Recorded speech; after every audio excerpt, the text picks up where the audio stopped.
Yes. Hello everyone. आज हम इस क्लास में Indian evidence act 1872 class number 13 को डिस्कस करेंगे। मैं हूं भावना और आप सभी देख रहे हैं लीगल होम्स का यूट्यूब चैनल। आज हम इस क्लास में सेक्शन 40 से लेकर 44 को डिस्कस करेंगे। ये सेक्शन प्रीलिम्स के साथ साथ मेंस में भी बहुत इंपॉर्टेंट है। बहुत सारे स्टूडेंट्स मुझे पूछते हैं कि मैम किस तरीके से हम मेंस की तैयारी करना शुरू करें जिससे कि हमारा प्रीलिम्स भी क्लियर हो जाए और प्रीलिम्स क्लियर होने के साथ साथ हमारा मेंस भी क्लियर हो जाए।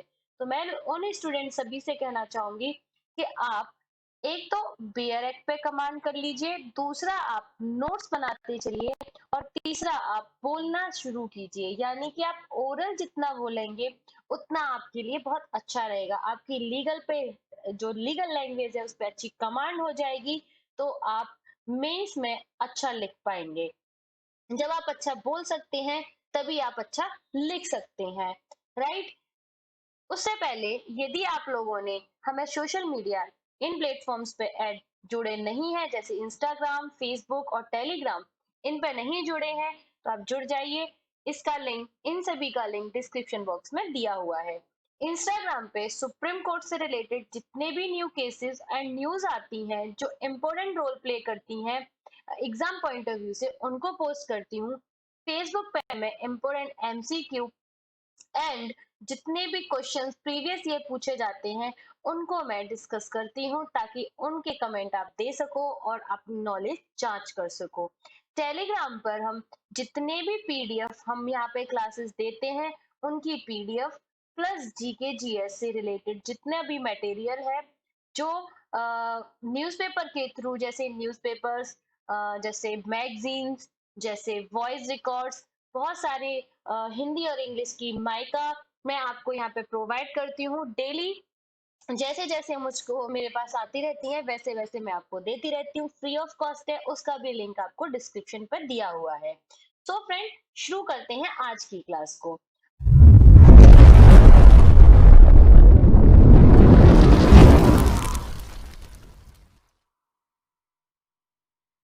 आज की क्लास में हम न्यायालय के निर्णय कब सुसंगत हैं इस टॉपिक से रिलेटेड बात करेंगे। ये आप इसको ध्यान में देने वाली बात है कि ये सेक्शन अपने आप में क्वेश्चन पूछता है। क्वेश्चन क्या पूछता है? Judgements of court, justice when relevant. यानी कि एक तो ये क्वेश्चन पूछ रहा है, अपने आप में क्वेश्चन है, और दूसरा यदि आप इसे ध्यान से पढ़ेंगे तो ऐसा नहीं है कि हर समय न्यायालय के जो निर्णय है सुसंगत हो, और ऐसा भी नहीं है कि न्यायालय के जो निर्णय है वो सुसंगत ना हो। तो सेक्शन नंबर 14 को डिस्कस करेंगे। 14 क्या कहता है? द्वितीय वाद का विचारण के वाणात पूर्व निर्णय सुसंगत है। अब इसमें सेक्शन जो है कहता है previous judgment relevant to a bar, secondary suit और ट्रायल। सीधी सीधी बात है, ये सेक्शन बार की बात करता है। यानी कि इसको हम एक उदाहरण के साथ में समझेंगे। ए नाम का व्यक्ति बी नाम के व्यक्ति पर 5 लाख रुपए के केस करता है, 5 लाख रुपए न देने का केस करता है। अब यहाँ पर ए नाम का व्यक्ति बी नाम के व्यक्ति पर जितने भी उसने आरोप लगाए हैं वह सिद्ध करने में सक्षम नहीं हो पाया। यानी कि उसके पास में इतने प्रूफ नहीं थे और उसको बी को दोष मुक्त कर दिया गया। यानी कि इसको दोष मुक्ति दे दी गई न्यायालय के द्वारा। अब यहाँ पर बात यह है कि क्या ए बी के खिलाफ दोबारा मुकदमा उसी न्यायालय में, सेम कोर्ट में या किसी अन्य न्यायालय में लाता है तो किस प्रकार से बी अपना बचाव पक्ष रखेगा। अब यहाँ पर बी के पास में पहले वाले जो कोर्ट ने ऑर्डर दिया है या डिक्री दी है या कोई जजमेंट दिया है, उस उसके पास में, बी के पास में क्या होगा? इन सब की कॉपी होगी।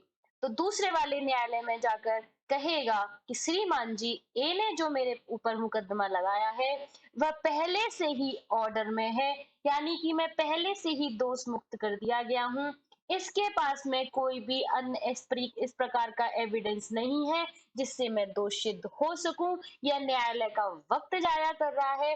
आपका कीमती वक्त जाया कर रहा है, मेरा भी वक्त जाया कर रहा है, क्योंकि ए नाम का व्यक्ति मेरे से किसी बात का बदला लेना चाहता है, या ये बहुत ही पैसे वाला है, इसलिए ये मुझको किसी भी रंजिश के चलते मुझे खुशहाल जिंदगी में नहीं देखना चाहता है, इसलिए मुझे कोर्ट कचहरी के चक्कर में घसीटना चाहता है। मतलब कि कहने का मतलब उसने इतनी सारी बातें कही, तो एक वैलिड रीजन के साथ कोई भी मामला के दूसरे कोर्ट में जाता है तो वैलिड रीजन रखेगा। तो ऐसा जो रीजंस हैं, यानी ऑर्डर की कॉपी, डिक्री की कॉपी, जजमेंट की कॉपी और जितने भी उसने रीजन दिखाए, उसी सेम बाद में यदि किसी दूसरे न्यायालय में, तो यहाँ पर वह सारे तथ्य सुसंगत माने जाएंगे, रिलीवेंट माने जाएंगे। आई होप कि आपको ये सेक्शन इस तरीके से जैसे मैंने समझाया वो समझ में आ गया। अब इसकी कानून की लैंग्वेज यानी कि बेयर एक्ट की लैंग्वेज को समझते हैं। बेयर एक्ट की लैंग्वेज क्या कहती है कि ऐसे निर्णय, आदेश या डिग्री का अस्तित्व जो किसी न्यायालय को किसी वाद के संज्ञान से या कोई विचारण करने से विधि द्वारा निवारित करता है, सुसंगत तथ्य है। अब प्रश्न यह है कि यह हो कि ऐसा न्यायालय को ऐसे वाद का संज्ञान या ऐसा विचारण करना चाहिए। तो अब यहाँ पर एक चीज बस एक ध्यान रखने वाली बात है कि जो पहले वाला ऑर्डर है, यानी प्रीवियस वाला जो ऑर्डर था या डिग्री थी या आदेश था, वह किसी अक्षम न्यायालय वाले ने न दिया हो, यानी कि पहला जो वाद था वो सक्षम न्यायालय वाले में ही गया हो। वाद के विषय वस्तु जहाँ उपस्थित होती हैं, यानी कि जो व्यक्ति परिवादी है या वादी है, वह किसी सक्षम अधिकारता वाले न्यायालय के पास जाता है, तभी वह ऑर्डर या डिक्री या जजमेंट दूसरे वाद में रिलीवेंटी के तौर पर रख सकता है। अदरवाइज वह रिलीवेंसी नहीं माना जाएगा, वह व्यक्ति दूसरा वाद भी ला सकता है। सिर्फ एक इसका एक्सेप्शन है, वो ये आपको याद रखना है, ऐसा कुछ भी बड़ी चीज नहीं है। अब बात करेंगे सेक्शन नंबर 41 की। 41 में प्रोविएट इत्यादि विषयक अधिकारिता के किन्हीं निर्णयों की सुसंगति के बारे में बात करता है। अब यहाँ पे आपको तीन चीजें याद रखनी पड़ेंगी। कौन सी तीन चीजें? एक तो याद आपको रखना पड़ेगा याद प्रोविट, दूसरा आपको याद करना पड़ेगा मैट्रिमोनी वाले मामले, मैट्रिमोनियल वाले मामले, राइट। और एक आपको याद रखना पड़ेगा इंसॉल्वेंसी, इंसॉल्वेंसी या आप बात कर सकते हो दिवालिया वाले मामले। ठीक है।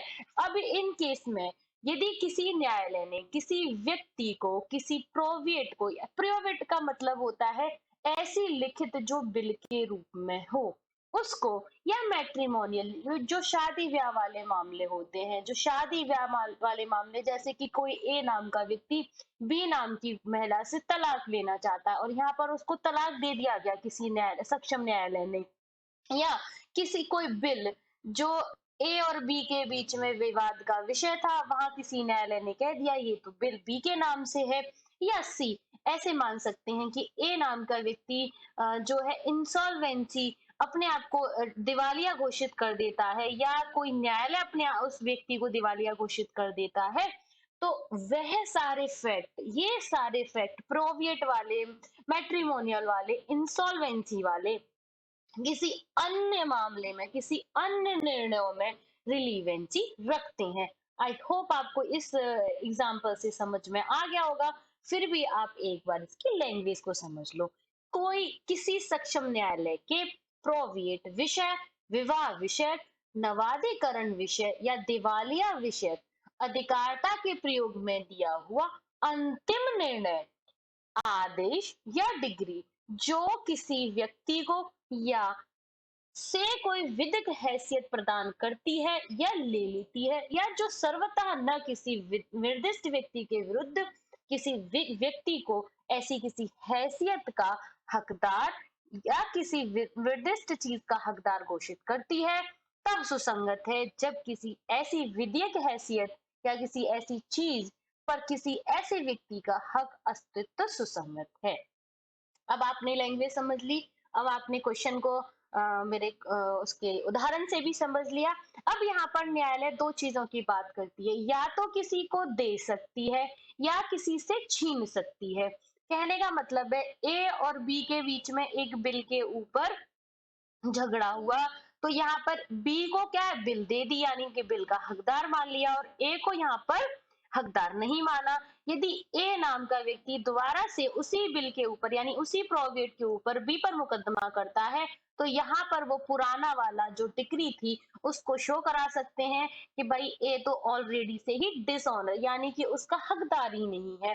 अब दूसरा, ए और बी के खिलाफ कोई तलाक का मुकदमा एक किसी फैमिली कोर्ट में चल रहा है, और वहां पर ए और बी को डिवोर्स दे दिया जाता है, और यहाँ पर या डिवोर्स दे दिया जाता है या डिवोर्स नहीं दिया जाता, या तो मामला डिवोर्स का हो सकता है या मैरिज साबित करने का हो सकता है।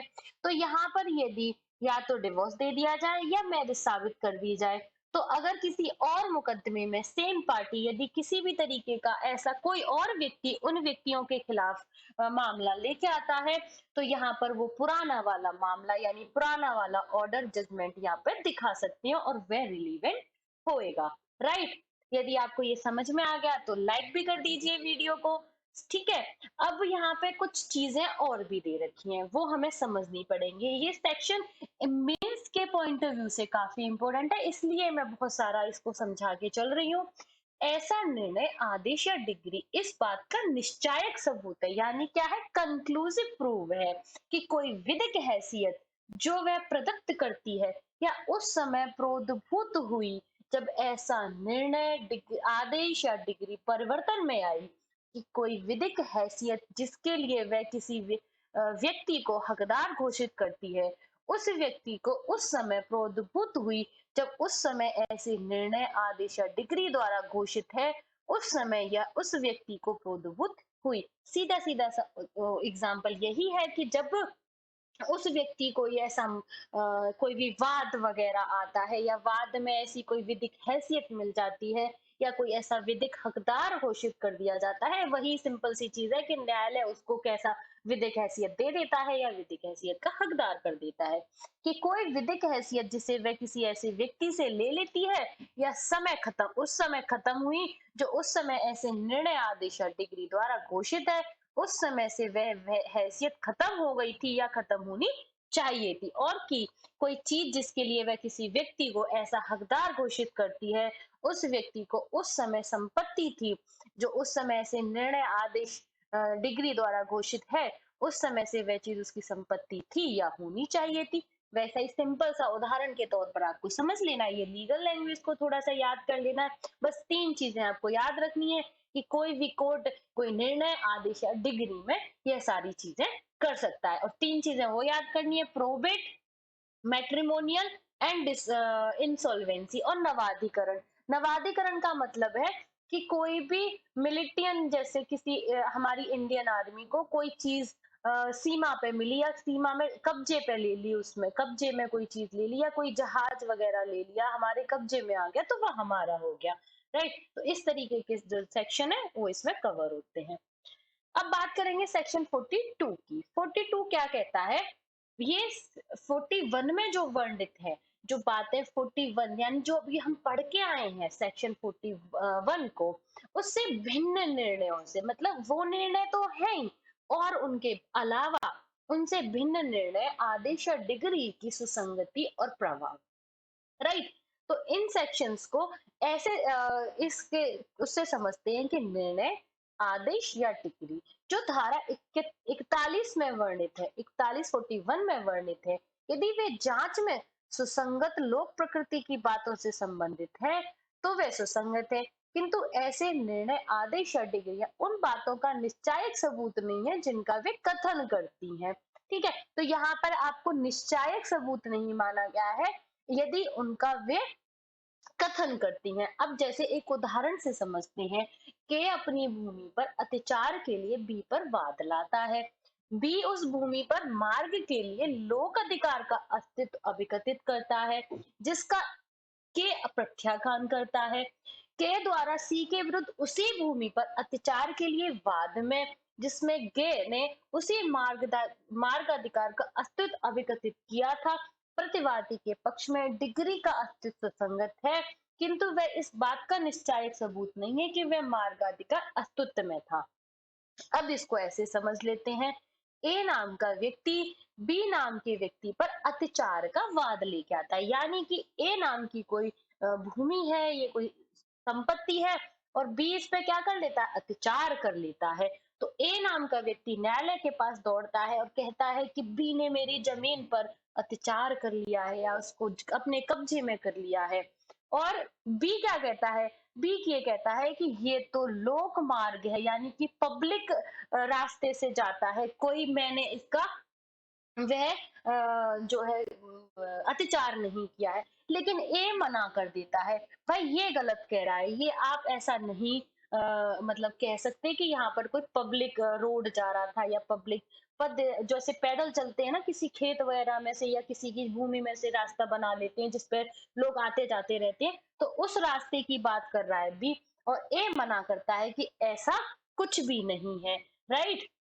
अब इसकी दूसरी लाइन को समझते हैं। दूसरा कहता है कि ए, यानी कि ए वही व्यक्ति जो बी पर वाद लाया था।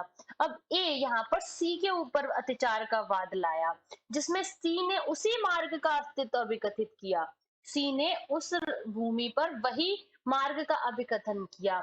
जो प्रतिवादी के पक्ष में डिग्री का अस्तित्व सुसंगत है, यानी कि प्रतिवादी, वादी कौन हो गया, ए, और प्रतिवादी कौन हो गया, बी, सी।